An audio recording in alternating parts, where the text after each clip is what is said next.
Okay, here we go for YouTube. Say hi to YouTube, everybody. What's up? What's up? What's up, YouTube? How's it going? Chat's gonna say hi to you guys. Give it a second. Happy whatever day it is on YouTube. What day is this gonna go up? Maybe Friday. Happy Friday. I don't know. Today it's Wednesday. This might go up on Friday. It might also go up on some other day. I have no idea. You really don't know these days. These days you don't know. But if you guys remember, I did another video on my channel where I talked about as a player, a Melee player, I talked about my 5 biggest inspirations in Super Smash Bros. Melee. This was a topic that was going around Twitter. People were talking about this. These are my 5 biggest inspirations. Everyone was putting Mango, and 4 other people basically. And I had a cool list that I don't want to spoil for you guys. If you haven't seen that video, go check that out after this.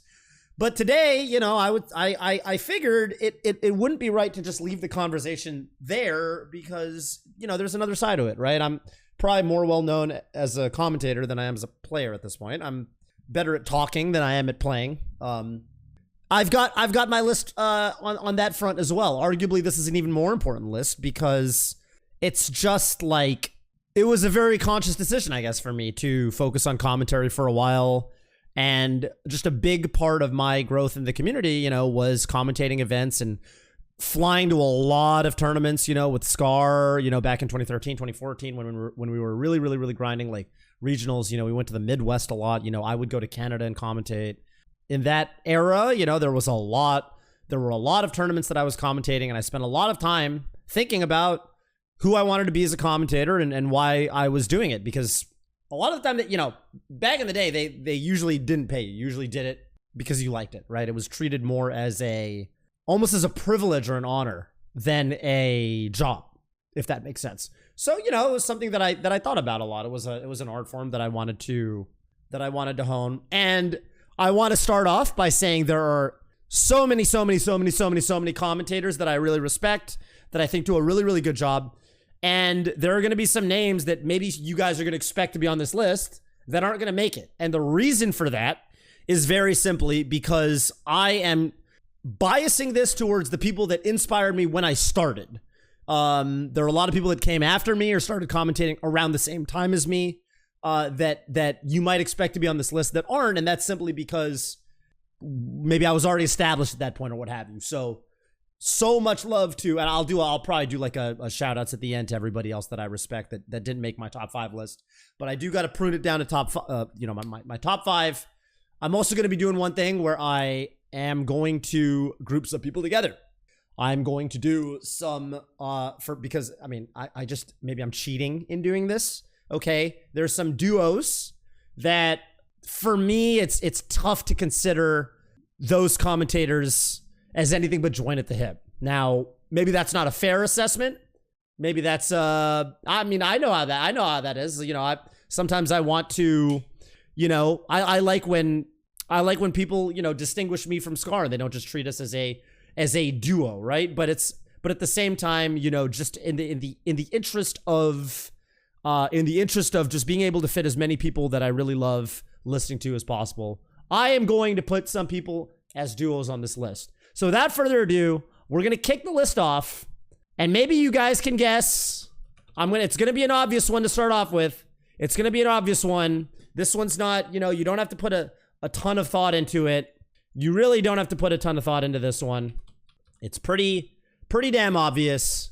We're going to start with this guy, Scar. Now, this does kind of contradict what I just said, right? I said that a lot of my biggest inspirations were going to be people that came before me, people who paved the way for me. And you guys might be thinking, well, didn't Toph and Scar kind of come up at the same time? And the thing is, we did. But I think because I got to see that process, because I got to see that happen, it was a different, I feel like I saw a side of Scar as a commentator that probably a lot of people didn't. Because when we started, there was a lot of intentional, maybe I've talked about this before on the Scar and Toph Show and maybe on stream before, but with me and Scar, we were co-commentators before we really became good friends.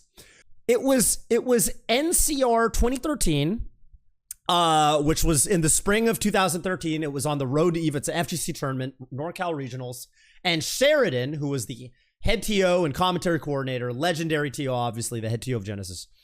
Sheridan was the one that made the decision, you know what, I'm going to put Toph and Scar on the commentary together for top 8. We'd never commentated before except on a TriCast at another tournament called Northwest Manifest, which the OG, the old heads will really recognize. But that didn't really count. We weren't commentating as a duo. It wasn't we like we had a commentary block. We just happened to be on the mic together, right? NorCal Regionals 2013, wonderful tournament, really, really fun event. Mango Hungry Box Grand Finals in 2013. It was really, really cool. And yeah, it was the first time we ever commented together. And people hated us. Now, maybe that's not a fair assessment. Maybe it's not fair to say that everybody hated us, but we got a lot of flack, surprisingly, because what we realized is that we both had a lot to say. We had a lot to say, both of us, and we hadn't really worked out our synergy yet. And I remember especially there was like almost this meme that we kept gasping. I guess it was more Scar. If you look at the YouTube comments, you can go back. NCR 2013, there are a lot of YouTube comments. Wow, something happened. You know, all the YouTube comments, it's like, something happened. Scar, gasp. It's like, and we were talking a mile a minute. We were kind of talking over each other a little bit. We weren't always talking about the same things because I wanted to geek out about the very technical side of things. Scar wanted to geek out about kind of the player narratives and stuff like that. And, well, Captain Falcon. And, you know, we hadn't really established our synergy yet. It was our first time. It's not like we really planned much leading into it. Even though a lot of people were like, man, who the fuck are these guys? Like, what the hell's going on? Like, this isn't Brandon and Phil. Where's Homemade Waffles and Phil? Why aren't they commentating, you know? We knew there was something there. And we messaged each other after that tournament. And we were like, dude, you know what? We got a good thing going. And we should work on this. We should go to more tournaments. And we should try to commentate more events. Because we could be something. This could be like a thing. We clearly are a diamond in the rough right now.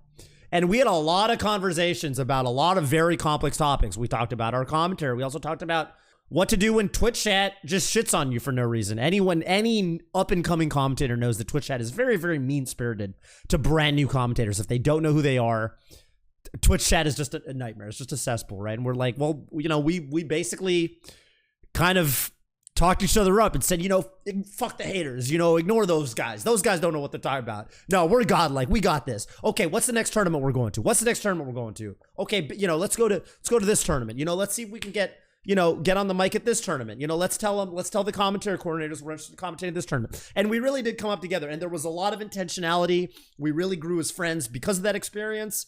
Obviously, years later, 2016, I would start working at Twitch, and then, you know, I'd hang out with them on a really, really, really regular basis. But that was several years later. At the time, you know, we started as co-commentators before we became great friends, which I don't think. I think it probably works the other way for a lot of these sorts of relationships. You know, probably people become friends first, right? But with Scar, I got to see a lot of that. I got to see the sausage being made, and I have so much respect. I mean, I think Scar is just absolutely the most iconic voice at this point of Melee commentary. Not only that, but I think he's just, you know, obviously just such a charming person. He's got such a unique outlook on things. He's so entertaining to talk to, so entertaining to listen to. You know, you can go on the reads and you can watch. We've got our Scar and Toph Show, and we've got all these episodes where, you know, with Scar, I've come to realize that the best Scar is when he's just talking about whatever the fuck he feels like talking about. And sometimes I'll just like kind of like sit back and just like listen to him and kind of let him go. Cause he, you know, he just has a fucking brilliant mind, and I just like really like to observe it. And it's not only that, I think Scar is the number one person that has always kind of encouraged me to, I mean, a lot of my aspects of my personality, I think I kind of got from observing him. Like, people who watch my stream a lot, chat, you guys know that I do this. I love going on tangents. I love just talking about whatever the fuck, you know, I'll go on some crazy tangent about some random thing. And I think at this point people like it, but okay, how do I put this? Scar was the first person who really drilled it into my head. Like, just remember to think about the viewer. Cause sometimes people don't want to hear that shit. Sometimes you want to go on some crazy tangent about some crazy story that you remember about this, that, or the other. Scar was the first person to really make me challenge my worldview, I guess, or challenge my set of values, and make me really realize that, like, there has to be a big picture Scar is like a very much he's a, you know, there's people that see the forest for the trees and people, or miss the forest for the trees, people that miss the trees for the forest or whatever, what have you. Big picture people and small picture people, right?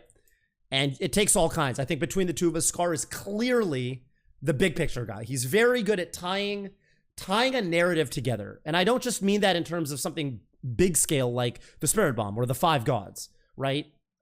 Scar, I think, is very good at like saying, okay, what's going on right now? What are the stakes? Why should we care about this? And then on the flip side, if we don't care about this because it's some random pools match with, you know, that most of the viewers in the chat don't care that much about, let's have some fun and give them something to care about, even if we have to kind of manufacture it. And that attitude was something that was a very, very new, I think, to the Smash community. I think that a lot of people, when we started traveling to all these different tournaments in 2014, and we had, you know, Mott Bob commentary highlights, CEO 2014 commentary highlights, super sweet commentary highlights, all this stuff. So many of those commentary highlights videos were our pools commentary where we were talking about anime or talking about just whatever the hell Scar wanted to talk about. And it was like, I think it was, you know, looking back, I mean, we definitely got a lot of hate. We got a lot of people on Reddit that would say, you know, I wish these guys would talk about the match a little more. And I get that. I love talking about the match. Don't get me wrong. I love appreciating every little detail of Super Smash Bros. Melee.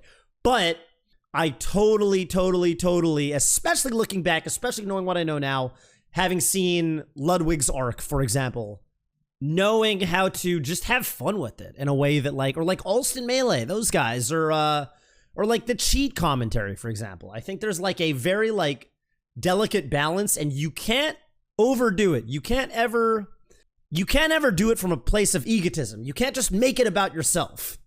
And I realize that in saying that, it's tricky, right? It's tricky because sometimes, you know, it feels like Scar will hop on a pools commentary set and kind of just talk about, you know, how sick it was that time he got 6th to Genesis or whatever the hell.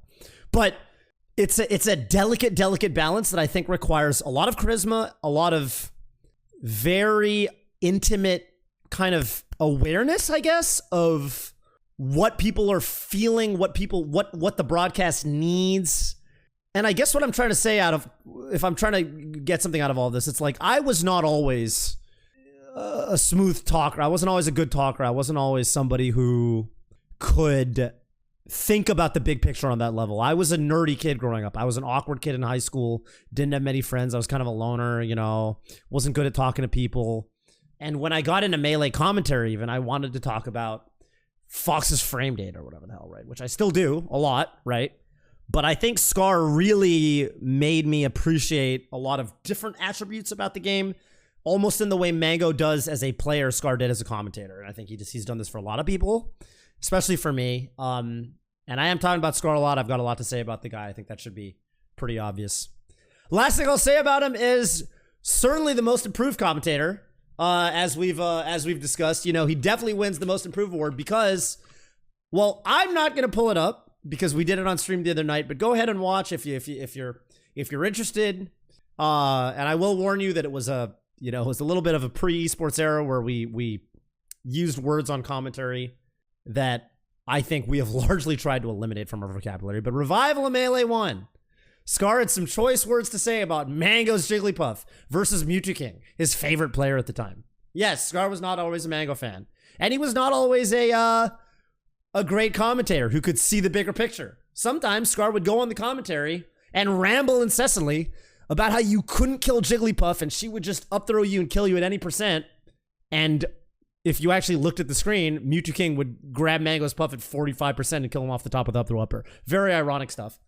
So from, I would argue, the worst commentator, probably, just the worst commentary, Revival Melee 1, Mango versus Mewtwo King, probably the worst commentary, right? The worst commentary, to the best commentary. The worst to the best. He's touched both ends of the spectrum. Nobody else in any discipline or medium is touching the bottom of the barrel and the cream of the crop, the peak, the absolute peak, the way Scar does. Scar, not only does he win the best commentator award in my book, but he also wins the most improved award. And that's saying something. That's saying something. That's a lot of improvement. Number two is right here. It's going to be Prague. Gotta put Prague on here. I gotta shout Prague out. Now, I think what I could say about Prague is that a lot of what I really, really loved about Prague commentary, I think Scar picked up on. And so part of this is going to kind of piggyback off of like the Scar bit, where remember how I just said that I think Scar is a brilliant big picture guy? So is Prague. And I think Prague was, before Scar, it was Prague that was really the best at it. Prague was the guy that told the viewer why what they were watching was important. And he did not even just do this with his commentary. He did this with his YouTube content. He was a sick YouTuber, a sick early, kind of video editor. If you guys remember his YouTube, he had this kind of Adult Swim vibe where he kind of almost appropriated their iconography, right? And he would do these really, really neat kind of hype videos for tournaments. This was a thing that you don't even really...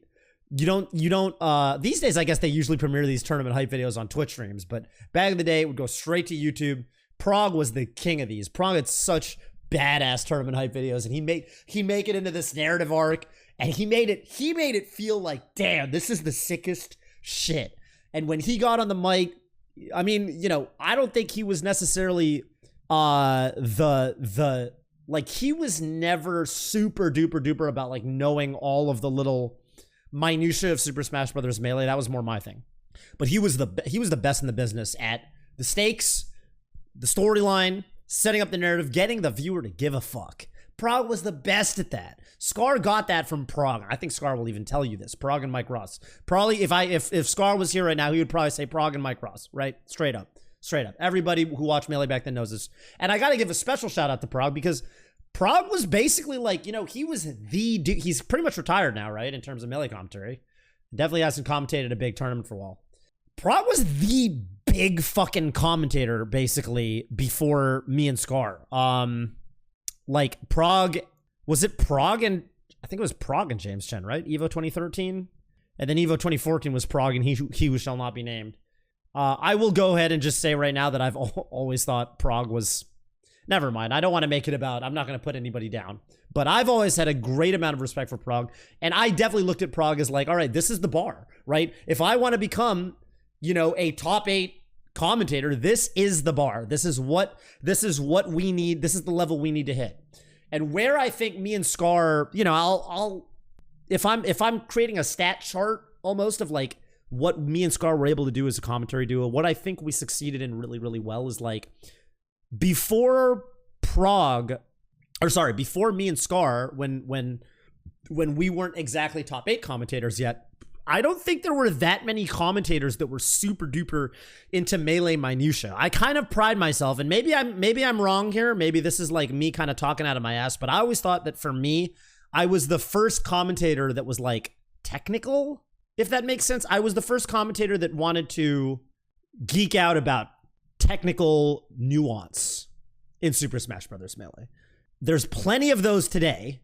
Squid, I think, is the latest and greatest of this archetype of commentator, but I don't think there were any, at least there weren't any big commentators before me and Scar started doing it. And so with me and Scar, I always thought it was cool that like he kind of took over the role of being the voice of like the big picture, and he let me do what I want to do. So he basically, by him being so good at the big picture stuff, which again is what Prague basically epitomized before us, he let me do what I wanted to do, which was the minutia. He did the forest, I did the trees, right? And I think I'm well-rounded enough at this point that when I commentate with, say, a guy like PP, for example, I can do the Scar stuff. I can be the guy that kind of informs the viewer, these are who these players are. This is where I think this is where this is in the bracket. This is why I think this set is important. This is why you should care as the viewer. This is everything I know about these players, and now you have a little bit more of information, so you know who to root for and why you want to root for them, right? I can do that. But I don't think it's ultimately like, if I'm like 3 out of 5, if I'm if you have a stat sheet where you can go from 0 stars to 5 stars, I think I'm a 3-star there. I can do it, and I think I'm not bad at it. But Scar lets me he's 5-star at that. So I get to do what I think I'm 5-star at, right? Which I think is really cool. And I think that like, that's part of the reason our dynamic always succeeded. And ultimately, yeah, like Prague was the bar in terms of the big picture, and we knew we needed to hit that when we really started commentating really high stakes events, top 8s, right? Top 8 at Evo, you know, top 8 at Genesis, events like that, right? Dewan and Foundry on this list. Dewan and Foundry is regrettably not going to make this list. He might make it into the special honorable mentions at the end. I'll tell you who is on this list though as we go into our number 3. This one's going to be a little more to the deep cut. This is going to be somebody who maybe you guys are a little bit less familiar with, because it's going to be Bob Money is going to be my number 3. My number 3 commentator. And by the way, me personally, you call me weird? Me? You call me weird? Bob Money. Bob, you called me weird money. Just an absolute legend of Super Smash Bros. Melee. I'm sure a lot of the new school guys are a little bit confused by me having Bob Money on this playlist. Who the hell is Bob Money? Let me give you guys a little bit of background here. I'm gonna actually pull up some footage here. Okay, this is Bob Money. Just for the people who aren't privy, they're not as knowledgeable. Maybe they only know the real big guys. This guy right here is Bob Money. This is Dunk. Fucking love Dunk. Dunk, you're not on the list. I'm so sorry. Dunk, you're a big inspiration in a lot of other ways. Gotta tell you, there's a top 5 homie inspirations list. Dunk is fucking number 1 on that one. Maybe number 2. Probably number 1. Dunk, you're making that one for free. Bob Money, though. This guy, first of all, definitely probably also deserves to be in the top 5 homies list. Bob Money is a NorCal legend. Very, very old school Dr. Mario player. More recently turned Marth, and now he just plays a ton of characters. Really, really, really good player back in the day, and he's, you know, I think kept up with the game. If you played him, if you find this guy in unranked, he will mix your shit. That's kind of just, he's just always been, you know, very, very solid player. Also, just one of the best spoken people I know, one of the funniest people I know. Super low key dude, but like the thing about Bob Money, I will go out on a limb. This isn't even me going on a limb because I know that I think this. This is my legitimate, just honest opinion. I straight up think that Bob Money is the number 1 individual in the Super Smash Bros. Melee community that I wish this guy just kind of took himself to the next level and became like a world-renowned top commentator. I wish this guy just commentated every major. I think he's so good. I think he's so knowledgeable, well-spoken, enthusiastic. He's a lot of fun to have on. I'm just going to like play some of his... I haven't seen this set. I actually don't know what this commentary is like at all. High-level Falcon action. Yeah, so Johnny does a lot of interesting stuff that a lot of Falcons don't do here. Bob Money talking right now. Stomp there. Early stomps always good. So you see how there's no zoning going on. They're just going. Right. And there's Dunk. Oscar zone a little you bit, love Dunk. Yeah. You So love it's to really have interesting because like Bob Money and Dunk. How Falcon deals with up tilt is like a lot about what this match comes down to. If the Fox is up Very tilt. true. So It's crazy laser from twice, Lovitch. By the way, another Johnny, great like, commentator on the interact screen and right now. Wait for an up tilt. With Interact Lovitch. and wait for an up tilt. Yeah, just little stutter steps Just opposed to like just staying on the other side. They're just waiting for a move to come out so they can punish it. Yeah. They're actively playing. Right. Ooh. Pretty even so far. Johnny with the Super deep even. aerial into jabs. Really nice.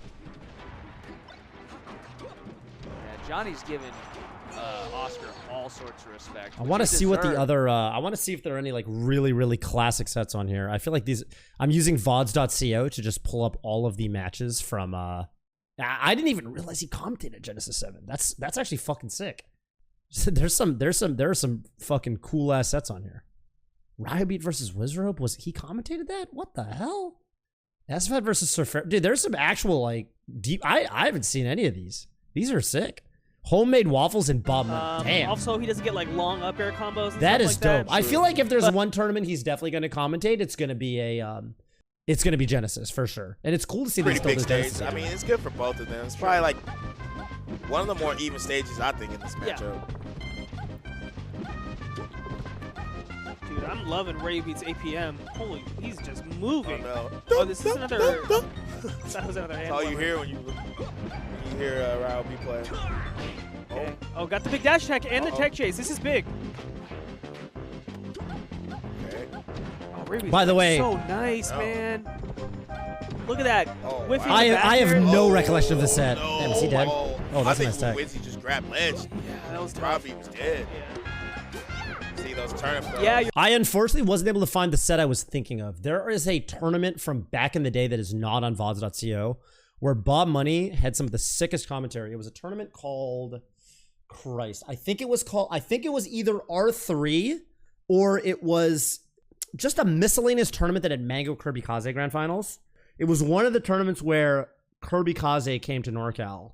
Kirby Kaze got second, but he made it to made it to grands through winners. Mango actually got sent to losers pretty early by Blade-wise in Fox Peach. It was the first time, and I think the last time, any Peach player beat Mango's Fox that wasn't Armada. Literally the only time I think this has ever happened. And Bob Money had some sets that he commentated this tournament where I was just like, he just did such an amazing job. And it's not just his commentary too. What I really, really loved about Bob Money and his whole shindig was he also did these really, really cool streams where he analyzed, Mac D beat Mango once? I didn't realize that. He did these really cool streams where he would do like match analysis. And they were really, really awesome. These were probably around 2013, 2014 that he was doing a lot of these. And they were extremely insightful. I really liked his view on like neutral game. He would talk about like, for example, like he was one of the people that really put me on the idea of like kind of why being unpredictable matters, why empty movement, like moving without committing, can be really, really strong. He had some really, really neat moments. It was a Zoo set he was analyzing. I remember this. And he was complimenting Zoo's usage of just like running through the opponent in neutral without actually throwing out a move and just like dashing forward and reacting. And there were some really like cool, that kind of stuff would almost was like the groundwork for like the technique, I guess, that's now known as like, people call it cactuar dashing sometimes, where you kind of dash forward and crouch and you wait. There was some really, really, really cool match analysis videos that Bob Money did that I probably wouldn't be able to find them just for stream, but they were really cool to watch. And like, especially given that I was coming up in the time, especially given that I lived in the same region as this guy, I 100% think that like he was and is one of the best commentators just ever. Wasn't just in terms of game knowledge and analysis either. His infectious personality. He was so funny. Like he had a really like almost honestly, like in some ways he could have been, to me, he could have been like what I think people these days associate with like, I want to say Slime, because he's kind of raunchy with his humor, but he was also nothing against Slime. I think he was better at Melee than Slime in that sense. Slime's more of a big picture guy, put it that way.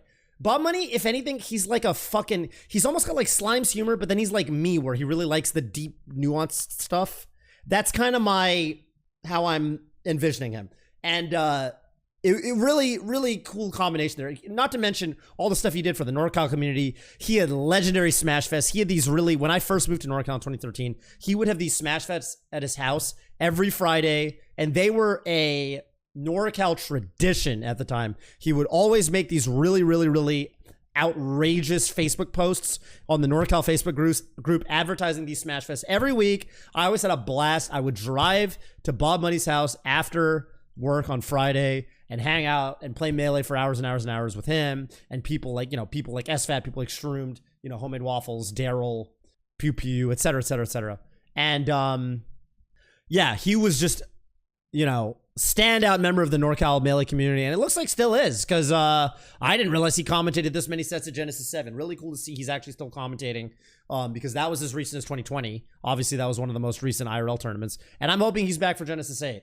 Really gonna see if maybe I'll even be able to commentate with him. No idea, but when that happens, when Genesis 8 happens, you guys better be on the lookout. If there are any blocks with Bob Money commentating, you owe it to yourself to tune in and pay attention, because he's gonna drop some knowledge on you. Number 4 on the list. Looks like he's got several analysis versus 3 years ago. Thank you, Salvo Kai. Really? On his YouTube channel? Where'd you find those? Oh, Bob Money DBR. Oh, nice. That's fucking sick. Yeah, dude. That's really recent. Look at this. Bob Money analysis, gaming coaching analysis, where passion meets improvement, high level at eye level. Oh, that's a slogan. Are you guys seeing this? Zooming in isn't working that well. High level at eye level. Wow. Wow.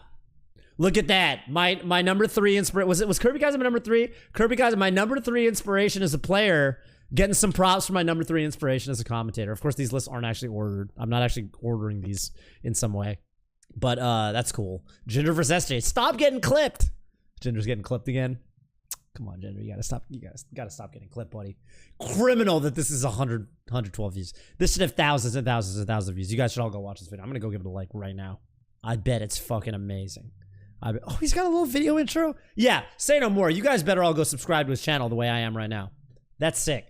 I don't think he's making videos like super duper regularly. I know he's got a normal job and stuff like that. He's not a YouTuber, but high level at, oh, with the little controller cord. That's nasty. That's so sick, dude. Good for him. All right, number 4. Let's kick it on over to number 4. And number 4 may come as a surprise to some of you guys. Number 4 is also somebody who was on my list of top 5 Melee inspirations as a player. This guy continues to inspire. Maybe you can already see who I'm getting at. If anybody has their guesses, feel free to throw them out. But that's right. I am referring, of course, to this motherfucker. Again, unfortunately, I can't make these top 5 lists without putting Mango on them. Apparently, neither can anybody on Twitter, because when people were making their top 5 inspirations as a Melee player, Mango made everybody's goddamn list. And Mango's making my commentator list, because here's the thing about Mango. This man can talk about Super Smash Bros. Melee. As it turns out. The man knows what he's talking about. Now, if you watched his coaching sessions with Scar a couple months ago when they were doing that, you already know what I'm talking about. Mango's got some good shit to say. He's got some good shit to say. And it's not, okay. So I have this theory. I'm going to take a step back. I'm going to zoom out and talk about society for a second. Okay, I'm going to talk about society. I'm going to talk about assumptions. People love to assume. You know what they say about assuming. People love to assume. And what I've realized about society and people is they love to pigeonhole you. What do I mean by that? People like to take you and they like to put you in a box. They love it when people stay in their lane. People love when people say, they like to say, this guy does this. And so that's his thing. And they have a very hard time thinking of people as being able to break free from that. There's this, I think this ties into this. There's this kind of belief, almost like a logical fallacy, that I'm going to tie this back to Mango. Just give me a second, okay? Give me a second on this. I know you guys are wondering what the fuck I'm talking about. I think there's a logical fallacy where people want to think that the universe is fair.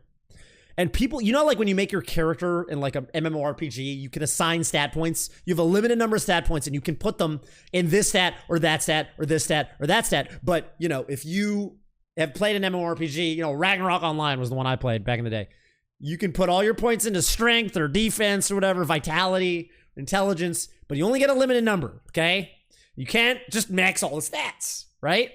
People want to think deep down in their souls. People want to think the real universe works this way too. They want to think that good-looking people, ultimately, they can't be that smart. They want to think that people who are well put together, right, who have everything together, that can't be that good at things or what have you. They want to believe that you could look at someone and say, okay, this guy's really good looking. They must not be that intelligent. They must not have that many good things to say. This guy's really charismatic. But they want to believe that other people are balanced out, right? And so if they're really, really excellent in this category, they must be deficient in some other category. And I think with Mango, people assume, because he's, he plays himself a little bit, right? He goes on stream and, he gets a little stupid, Mango's down to party. He's down to play a little bit like a nutcase sometimes when he plays Melee, right? He's going crazy. People want to assume that a guy like Mango, maybe he's not actually, that intelligent. People think, and he used to play this up, by the way. Mango used to go on Smash Bros back in the day, and he used to brag about how he failed algebra twice, but he passed it on the third try. Mango definitely plays it up. But people who come to my stream know I've got a secret theory. I think Mango's like 100 fucking 80 IQ. I think this motherfucker is so fucking smart. And if you ever catch him, there's clips on YouTube of him talking about, I mean, really, I remember he said, he feels like he was talking about how he feels about, it was some clip I saw of him. He was talking about other Falco players, and he was talking about, I ultimately think that other Falco players ultimately rely a little bit too much on like getting reversals. In other words, they rely a little bit too much on being in a bad situation and kind of the opponent messes up, overextends a little bit, and then they turn it around and get a big combo. And most Falcos that aren't him rely on that happening instead of just maintaining solid advantage throughout. And the way he worded it even was very eloquent. I think Mango, when you let him just be himself and like he doesn't feel like he has to play up a given persona for a streamer. This is my pet theory on the guy. I think the guy's smart as fuck. I think he's so fucking smart. I've known him for like 10 years at this point. I've talked to him about all manner of things.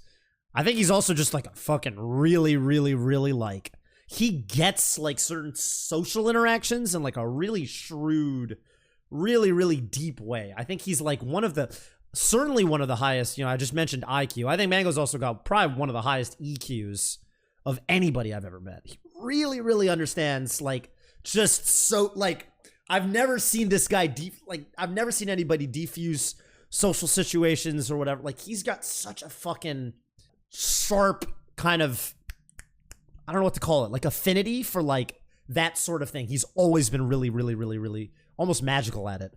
As you guys all probably know, Scar and Mango have a big bromance, right? Yeah, exactly. You've seen Mango play Mafia at Summit, so you already know what I'm talking about, right? Mango and Scar have a bromance, and a lot of that is the fact that Scar really, really, really looks up to Mango in ways that like, because I think that like Mango and Scar look up to each other because they're kind of, I think Scar also has that really empathetic, high EQ kind of sense.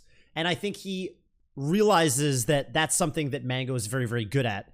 And I think that where I feel like, in my segment earlier, where I was talking about how Scar really inspired me from this angle, from this perspective, I think Scar would probably tell you that Mango inspired him in that manner.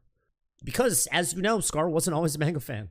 He was a Mewtwo King fan. When the first time Mango played Mewtwo King, Scar was a Mango hater. And Mango turned that around 180. And Scar went from being the biggest Mewtwo King fan, the biggest Mango hater on the planet, calling him all kinds of names on commentary, to, basically being Mango's number one ride or die. And, man, from my own perspective, nothing will ever be as earth-shattering as commentating Apex 2015, Grand Finals, and then having to stay on the broadcast deep into the night because they made me interview the number one placer, PP, and then they made me interview the number two placer, Armada, and then they made me interview the number three placer, who got third. I should know this. Apex 2015 placings. Hang on a minute. Leffen was third. I interviewed Leffen. And then finally they're like, all right, we got one more interview for you. You're gonna interview one more guy. I'm like, dude, all right, fine. It's Mango. I'll interview Mango. It's like 2 a.m. at this point. We've got to be dropping viewers like crazy because it's so goddamn late, but I'll interview Mango. All right, whatever. Bring Mango on. And Mango comes on and he sits down. He sits his ass down in the chair. I'm exhausted. It's been a long, long, long day. And very rare, right? You guys have watched majors. You know that it is very unusual that you interview the fourth placer. Why are we interviewing so many goddamn people? But it's fine. It's Mango, right? Mango sits his ass down in the chair. I'm over it at this point. I've interviewed so many people. Most of them, were pretty generic interviews, I would say. Nothing against any of those people, obviously. Mango sits his ass down and says, life is this crazy, mystical thing. Sometimes you just go out like a buster. I was like, that is the most perfect fucking... I felt like in that moment, I felt like the whole universe converged and like the paths of karma worked out, that I was there for something very, very special. And the fact that that was the one tournament they decided, the fact that that was the one tournament across all time where I had to interview the fourth placer and Mango sat down and dropped that gem, I was like, dear fucking God, you're a fucking miracle worker. I don't know how the hell you did that. It was magical. Sitting in that chair next to Mango in that moment was magical. It was magical. So yeah, I think Mango's got a lot of really smart shit to say, but it's not, you might notice I haven't talked about his commentary yet. This is about my inspirations as a commentator. And let me tell you, Mango and Blur, one of the most slept on commentary duos of all time. A little bit of Mango carry going on in this duo. I think the reason this duo works is because Mango as a co-commentator is the one co-commentator where Blur will shut up for a second and defer to the other guy's wisdom. and Mango Blur commentating Super Smash Sundays finals, top 8s, were just some of the best pieces. Okay, I was watching, like, it was a Westball set recently.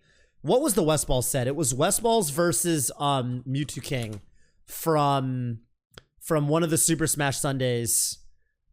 Damn, this was good. Dash attack approaches than other Sheiks. He actually does a lot of down smash approaches and just straight up grab approaches. It's pretty good because basically if Mewtwo King's only doing grab approaches and down smash approaches, he's basically it's a rock, paper, scissors every time. And he loves that stuff. He loves it. He'll take the 50-50. Because he's going to combo better than you. Yeah. And if he gets... Nice. Like Spaceys, as time goes on, you have to watch... Let's just watch this game. Up B now, because people go out there now. Like, people they don't like let you 2 years ago, anymore. were scared to leave the level. Oh, you're dead. You're so dead. Oh! He smashed you out air dodge in time, but I think he's still dead. Oh! Wow, what Needle. an angle. Standing needle there. Nice. All right. Needle, All right, got needle there. We'll take it. Prove me wrong, but he's still taking damage, so it's not the best thing. Reads that jump, gets his jump back. Jeez. Really good DI down there from crunched. Westballs. Wow, My what man. Hey, real quick, we got to bring Trunch back to commentary. I don't know why I'm telling you guys. I'm the one who has to do it.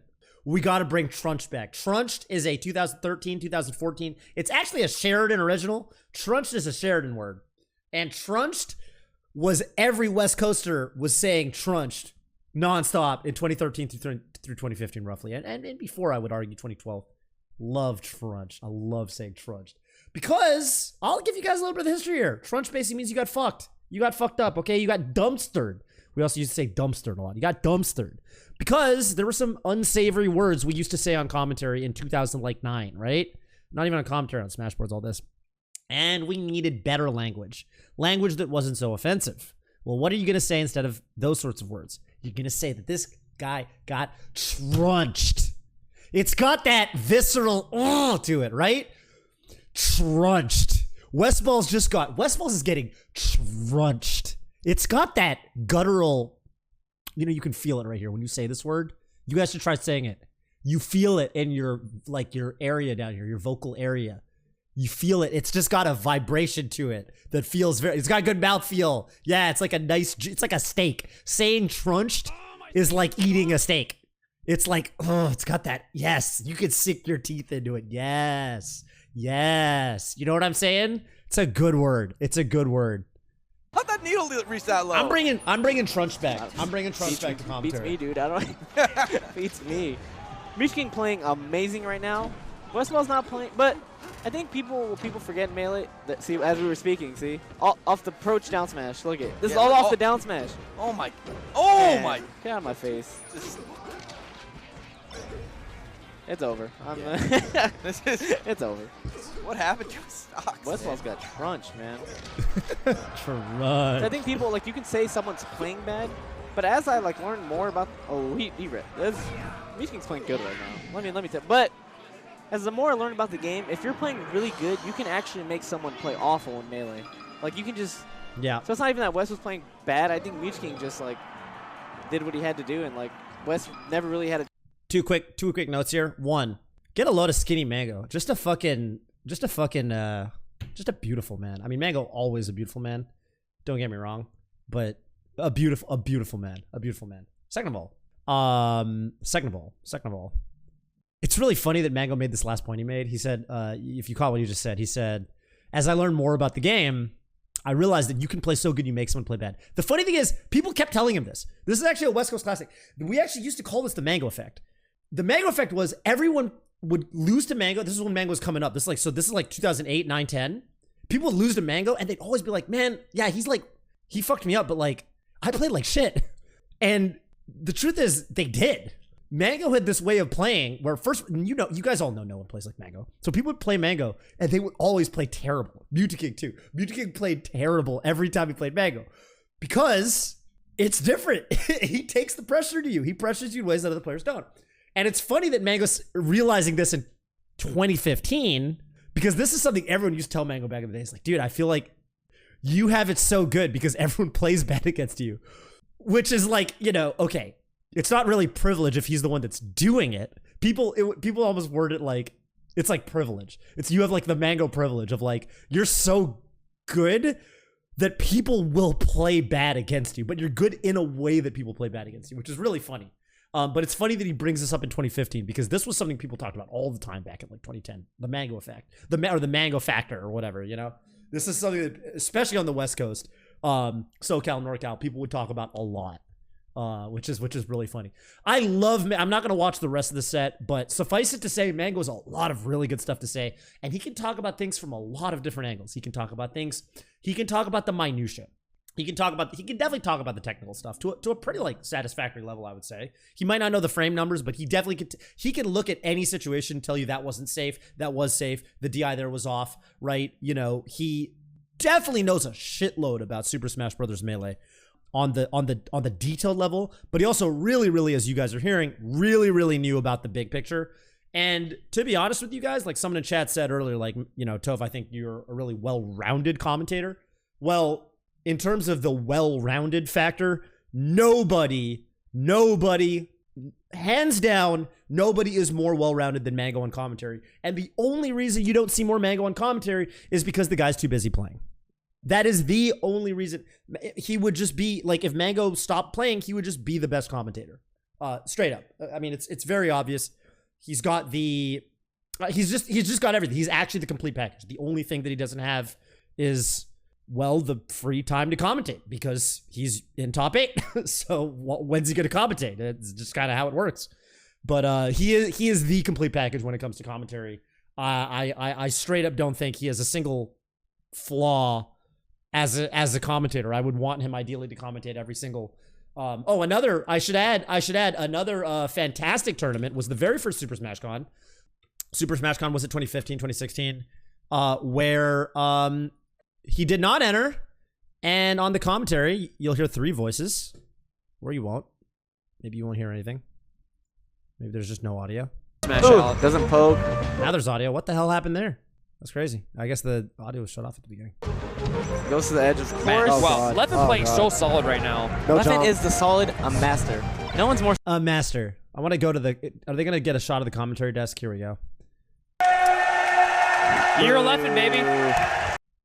Dude, I need to bring this swag back. You're telling me I rocked a graphic tee, a blazer, and a pair of jeans on commentary in 2015? This is the TriCast. This is a great TriCast. Congratulations. I was also skinnier back then. Damn. The Swedes, dude. Look at my jawline. What happened to me? Dude, what happened to me? What happened to my jawline? Holy smokes, dude. Yeah, this was super fun. This was the only SmashCon I've actually been to, unfortunately. And we did a TriCast. It was super fucking fun commentary. And yeah, it was a good fucking time. It was a good fucking time. This was the E3. Yeah, this is the, you know, this is like the tech CEO fit. Yeah, this is like the tech, you know, yeah, the E3 presenter, you know, the TED Talk, you know, the Apple keynote, right? I think this blazer too, the one Mango's wearing, I think I also let him borrow that blazer. I think I brought 2 blazers, and I remember I let him borrow one, and I'm really sad because if I remember correctly, this was a nice, when I first started working in the Bay Area, I bought this suit, and this suit jacket was, if I remember correctly, this was like Hugo Boss. I spent a good bit of money on that jacket, and I lost it. I left this jacket at a hotel because I was scrambling to pack up after a tournament one time, like 5 a.m. to catch my flight, and I think I left this jacket like hanging on the chair at some hotel or something. I fucking lost. It was a great jacket, man. It was like, yeah, it was like Hugo Boss or, you know, one of those like nice suit brands. You know, I'm so sad about it. But anyway, this was a good time. The star-studded lineup. Double blazered up, that's right. All right. Well, it should be pretty obvious to those of you who've been keeping track. As I bring us to the final segment, not the final segment, the final commentator on this list, which, you know, like I said, there'd be some duos on here. You'll notice I haven't done any duos yet. And I guess for me, it's really tough to separate, maybe for better or for worse. Maybe this is erroneous of me to do. But it should be pretty obvious who number 5 is going to be. And of course, these are my true inspirations. Everybody else on this list, you almost can throw out those other 4 names in a way, because all of those other commentators, I really started watching almost once I started commentating myself. This is really, these are the two people that got me wanting to not only commentate, but play Melee in the first place. And if they didn't exist, well, I probably wouldn't have joined the community to the degree I did. And of course, I'm talking about Homemade Waffles, Brandon and Phil. And, okay, well, so it's pretty obvious, right? And I know these days Phil doesn't really like to talk about commentary. He hates commentating, all this stuff. But I mean, what can't you say about Homemade Waffles and Phil? They were the voice of the game. They basically carried Melee through its darkest hour when the game was pretty much dead, when there were 8-man tournaments. They also were basically the people to kind of start commentary, like kickstart commentary in the post MLG days, after MLG stopped being a thing. No more wife and husband commentary or what have you. Homemade Waffles and Phil were the GOATs. Obviously, the Wombo combo was so iconic. Everybody I knew seen the Wombo combo. The Wombo combo became, like a pretty much an esports level, like all of esports, and even outside, like normies know about Wombo combo, right? I mean, the League of Legends, they basically all call, pretty much all do, team combos or what have you, Wombo combos these days. And the Wombo combo, was just one small moment in time. But the Waffle 77 channel, of which I would say the premier commentators were Homemade Waffles and Phil, they were the reason I got into Melee to the degree I did, I think, in a lot of ways. They were the commentators where when you had them on the mic, you felt as a viewer, and I was pretty young back then. This was before I could have, not only had I never been to a tournament outside of my local area, I couldn't afford to. This was before I even had enough money to my name to scrounge up for a plane ticket. And they made you feel like you were in the venue. They almost made you feel like they were so good at what they did that they made it feel like there were inside jokes that you were on the inside. They made you feel so special. I remember so many little jokes and references and self-referential means. You'd watch every tournament and they'd make little callbacks to their commentary in these really clever ways.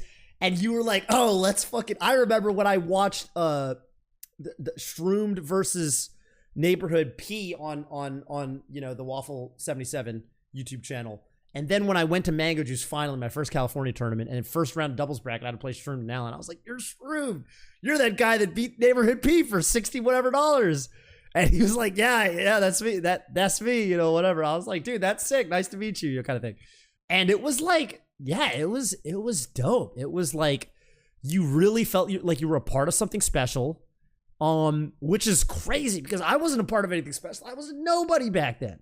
No one knew who the fuck I was. I'd been playing for a couple months. I could barely cancel consistently, But they made you feel like you were a part of something bigger, a part of the community, and that's always what I want people to feel like ultimately when they watch my commentary.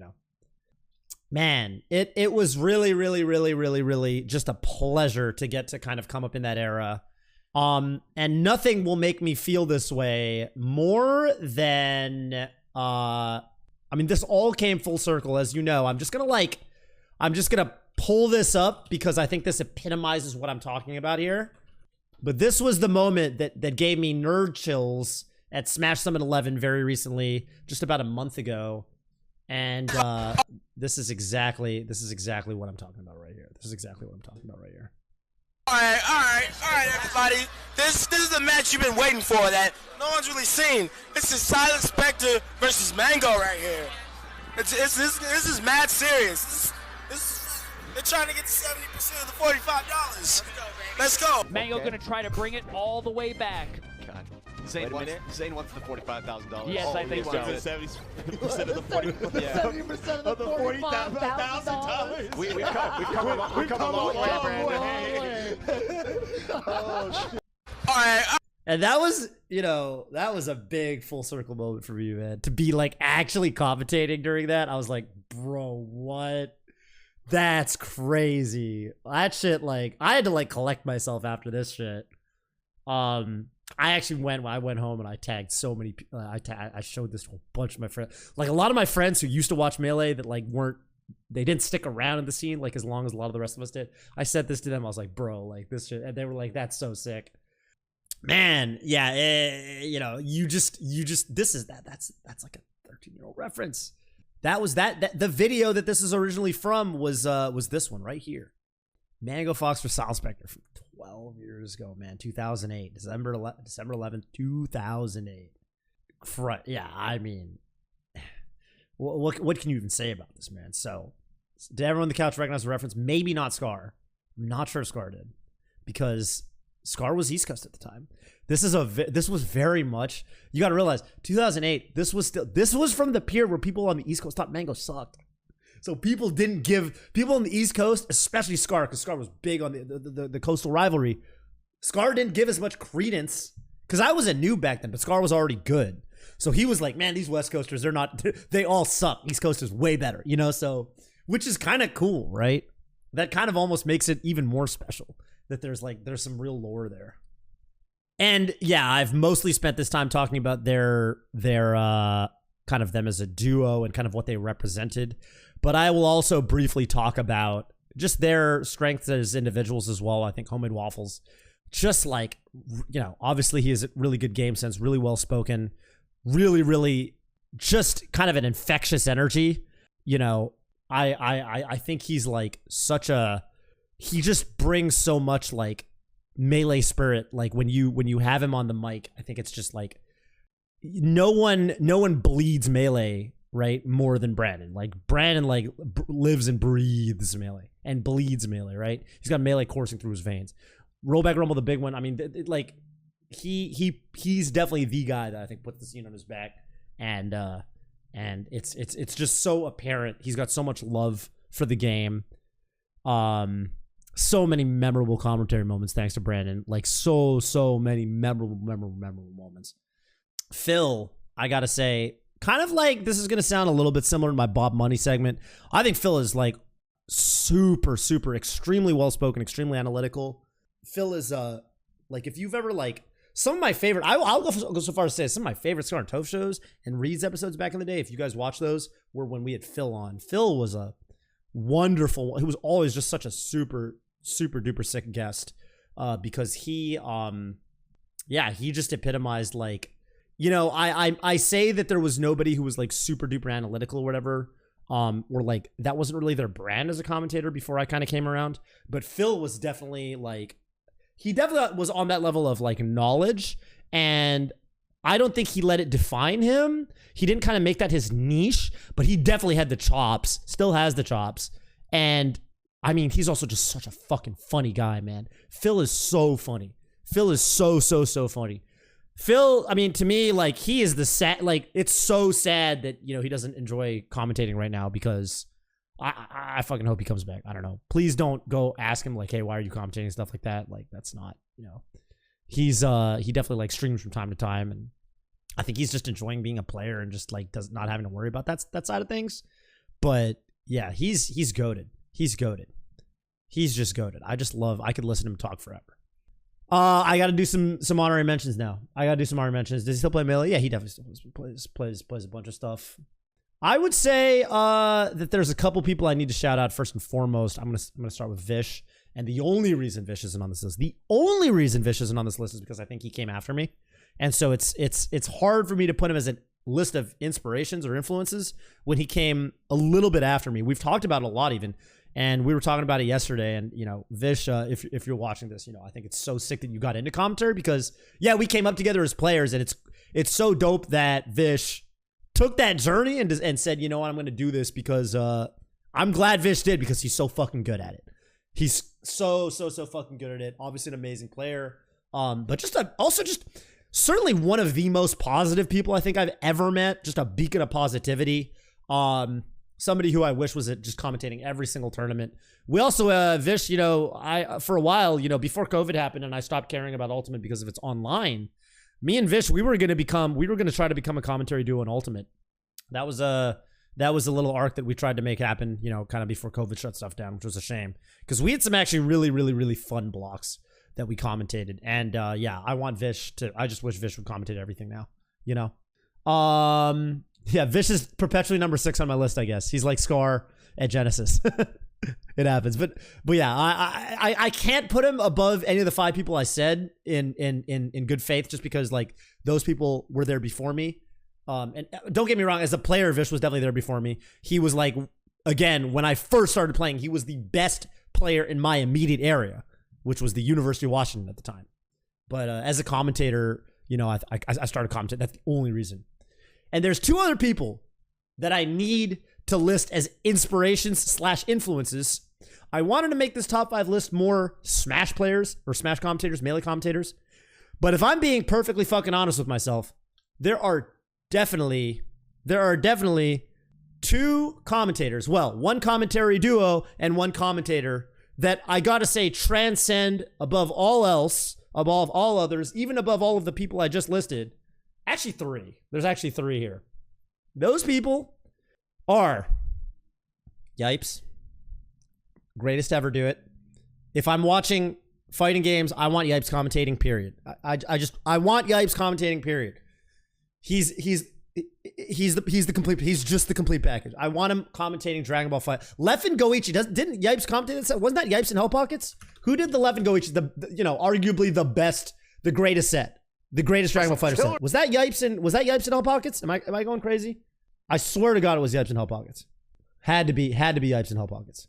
Yipes in Hell Pockets, dude. I mean, Yipes was the voice of Marvel and continues to be just one of the, I mean, I think everybody in Melee certainly just super duper looks up to Yipes and respects him in just a way like above he's like no other. He's so the energy he brings, the knowledge he brings. I mean, the way he's also just got like that.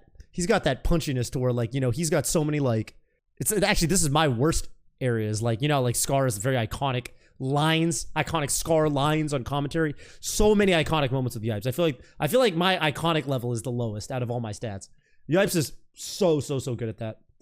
Yeah, Sagem is the content creation inspiration. I can't list him as a commentary inspiration because he came after me the way Vish did. Shout outs to Sagem, though, who was he was in Twitch chat every single time we did the Scar and Toph show. You know, it's so funny because with Sagem, he was in Twitch chat every single time we did the Scar and Toph show. He was like super duper huge supporter. Always saw him in chat when we did the Scar and Toph show. And now, you know, looking at his growth as a content creator, now he's kind of the guy that I want to emulate the most as a content creator. So this always happens. Shit comes full circle. We talked about it with like Scar and Ludwig and how, you know, Ludwig based a lot of his like personality, his stream persona stuff on like Scar and Mango, and then it comes full circle where people are emulating Ludwig, you know. So Yipes for sure. Of course, you got to say Tasteless and Tastosis.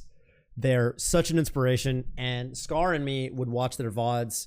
You know, a lot of those tournaments like Super Sweet, CEO, like I mentioned, where we'd have fun, and just we weren't always talking about the match. Some of my favorite Tastosis moments are in the like the first 5 minutes of the match, like the building phase, where, you know, they just crack some jokes and just have a good time.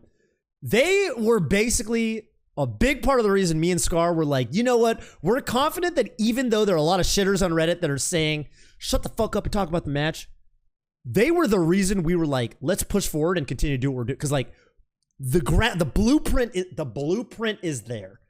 And they are so good at what they're doing. They're so fucking just, they're such a pleasure to listen to. And they had that kind of dynamic that me and Scar had where, you know, like Artosis and Tasteless, like you can kind of project Scar and me onto them in a way where, like, I remember, I think it was Scar that was saying, like, when he was first getting into StarCraft 2, he liked Artosis a little more, and then when he learned more and more and more about the game, he actually started to like Tasteless more a little bit. Or is it vice versa? I forget the way Scar, how did he say it to me? This was a long time ago. We talked about this at the Twitch office. But yeah, they're so fucking dope, and I actually did get to meet them at BlizzCon a couple years ago, and that was just, you know, like one of my like starstruck moments. I was like, oh fuck, Artosis. By the way, shout out to Artosis. We got the same birthday, which I always think is fucking really cool. So every time it's my birthday, I'm like, happy birthday, Artosis. It's like, that's like my, I think everyone, like, I don't know if everybody, or I don't know if everybody has like some cool person or like celebrity or historic person they share a birthday with. But for me, it's Artosis. People are like, who do you have the same birthday as? I'm like, for me, it's Artosis. Okay, that's the person that I am proud to share a birthday with, is Artosis. And the last person, of course, and this kind of ties in the Scar thing, gotta give shout out to Mike Ross. Of course, Mike Ross, aka Scar, the other Scar really being the other Mike Ross. Excellent Adventures featuring Scar was there. Now there are just 2 Mike Rosses. The original People's Champ. And I think for Mike Ross, he's going to be more of an inspiration for Scar, I guess, than he was for me per se. But I mean, me and Mike Ross, we went through, we were co-workers for a long time. We even commentated Grand Blue several times when Grand Blue Versus was popping. Me and Mike Ross got to commentate. I actually got to commentate a lot of really fun tournaments with Mike Ross. This was like last year, which was fucking dope. And that was always just a dream come true for us. And he's also just so goated in so many ways. And no list of commentary inspirations would be complete without Mike Ross. It just wouldn't be right. You know what I'm saying? It just wouldn't be right. The commentators focus on entertaining the viewers with the returning focus being the game. That's right. The game was a lens to entertain the viewers and make them feel warm and part of a bigger and part of something bigger. You'll notice that this is something I harken back to a lot with how I was talking about homemade waffles and Phil. But yeah, I do think it's so important. And all these guys are fucking legends. So that's gonna be my list. I guess the last shout out I want to do, the last honorable mention, and again, this is another kind of Vish thing where one of my favorite commentators today, arguably my favorite co-commentator today that's not Scar, and for some reason, if it's not Toph and Scar, it's gotta be Toph and Lovage. Fucking love Oscar. I love Commentator with Oscar. Definitely one of the best commentators. And yeah, I just think Lovage, like, he's got this energy to him where like he's another one of those, like, he's like the last bastion of that kind of that grassroots energy on one hand, but he's also kind of rounded himself out in such a wonderful way where like you can tell he also really cares deeply about just like, I don't want to use the word esports because it's got a little bit of like an overly sanitized vibe, but he really cares about production and quality, and like he has rounded himself out in that sense to where he really has made himself the complete package, and he's just always such a treat to commentate with and always such a treat to listen to. I love Lovage on the mic. It's fire, and it's funny because to me he's super old school as a player, but when I think of him as a commentator, I think of him as a really new school commentator, because for a long time the only tournaments he really commentated were Summit. And really, it was more recent that he's really been stepping up and just commentating a lot of events, especially in the online era. Kind of makes sense because now, you can commentate a lot of events without even traveling. But he's fucking amazing. And Lovage he's so funny. He's so good. He's so good. Any other bucket list you haven't been able to commentate with yet? In terms of the FGC, maybe Sajam. Haven't really done, unless you count the jump off, which I don't. Sajam, and then Tasty Steve. I think Tasty Steve is going to happen.